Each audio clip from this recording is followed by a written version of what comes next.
So, hair dry wash in the van without a shower. Okay, so I have obviously a sink, but because I got a bad back, I tend to use the washing it bowl to wash my hair and to wash and everything. So I basically boil the kettle, fill the bowl hot water, and wash my hair. I've actually bought some brand new 12-volt straighteners, so I'm going to try them out in a bit and see if they work. Then this water's not wasted. I then go and wash my body, wash my feet, put my feet in for a soak because obviously I have bad ankles and things like that. And then I've actually just bought this Nivea 99% degradable, which is obviously better than my chemical stuff, and that's an all over body wash and shower gel and everything else as well. So that means I can go and I dump the water out in the amongst the nettles, and because my sink goes to ground anyway, and I just don't want to put drop it down onto the dry sand that's under the van at the moment.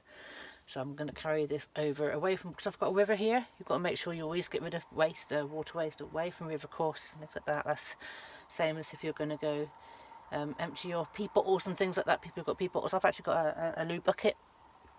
So I do sort of like a pee bottle, like boys weeing in the grass and weeing in the hedges.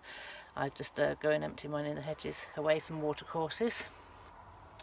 And regarding number twos and toileting, because the cats have got a cat litter tray, you'll find that compost toilets use cat litter and peat and things like that. So what I do is I use the cat litter tray, and then I'll bag it, same as I use with cat litter waste, I'll bag it up and I'll go bin it and dispose of it. Same as in my waste, I will bag it up and bin it and dispose of it in the correct places. So no sort of cat poops or my twos are left anywhere, but it allows me to, it's like having a compost toilet, but basically what you're doing, you're bagging and carrying it in your cat litter, and it allows you to sort of just dispose of in dog bins or whatever, dog poo bins or whatever. Hello darling Connie. So toileting and washing in that off-grid just with bucket facilities is doable. It's right. It's not a matter of going dumping all your rubbish on the side of the road or anything like that. We're very careful where you do it. Also, the other option obviously is you go have a trowel when you're out walking. You dig and bury a hole, dig a hole and bury a hole. And if the cats go toilet where we're out as well, and they don't manage to dig a hole, then obviously I'll bag that. I carry poo bags like you would a dog. But generally cats will dig a hole. So yep, she's seeing something. So washing, toilet, very simple. The reason why I use a bucket toilet around the chemical toilet purely is because of the limited places to dispose of chemical loos and that, and I don't want to put more chemical things into the environment.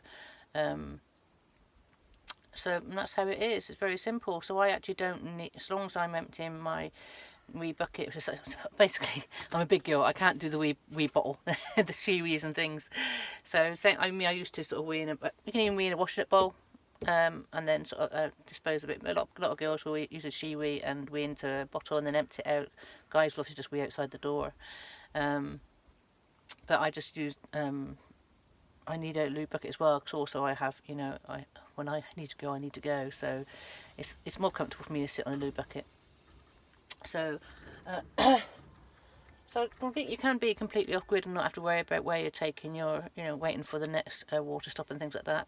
Water, I buy bottled of spring water from shops, and then and if that's not available, then obviously you can get tablets and that, but I'll make sure I find some water somewhere.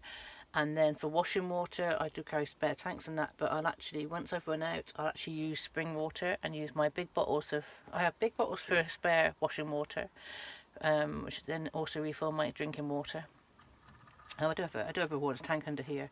It's just a 25-litre container, but I carry as much as that in spare bottles too. Anyway, I'm not displaying myself very well. I drink bottled water rather than tap water.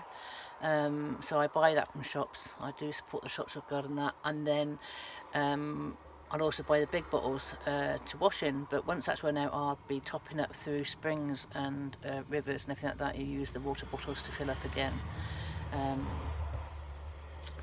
from rivers. So as we go more and more off grid and more into the hills and everything, obviously water's important. So toilet tins like nature. I can work with the cats. Food. I've actually bought a cool box this time, so my fresh food's actually been kept quite well. I'm really quite impressed, and the sun's been quite strong to actually keep the cool box going.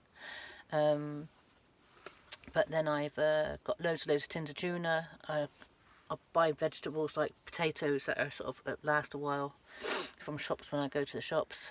But tins of tuna, some Rivita, and potatoes is like a staple diet, and that also works for what I need for my diet and my health. But yeah, it's doable. Cat food obviously is what I go to shops for. I've stocked up on cat food and biscuits. They also eat the tins of tuna, which is handy. But I'm all sort of self-contained in that respect. So I'm not having to sort of go on to any campsites. Now regarding showers, like I say, I'm washing in the bowl, and if I need a shower, then we always put into a campsite.